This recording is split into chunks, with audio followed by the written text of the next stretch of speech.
Banco Central Timor-Leste se remuto com a Autoridade de Segurança, onde bucatuira torcida ne produz moeda falso centavos atos rua.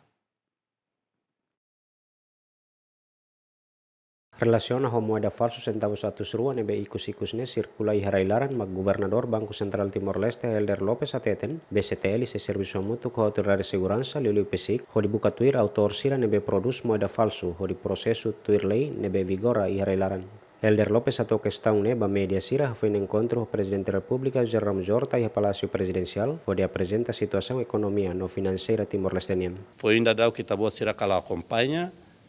e a polêmica ituan sobre 200 centavos, né? A me atualiza a excelência presidente que a situação ainda não é resolvida e a me continua a rolar medida de serviço a muito com entidades relevantes para a socialização da Itania a moeda sirne para a Itania sociedade belhatene e depois se estava com ali a loja sirne que dúvida ho moeda 200 nebe que Itaí né katak moeda ne moeda asli não é sira simo e a parte selo kita ninia itabolo de law enforcement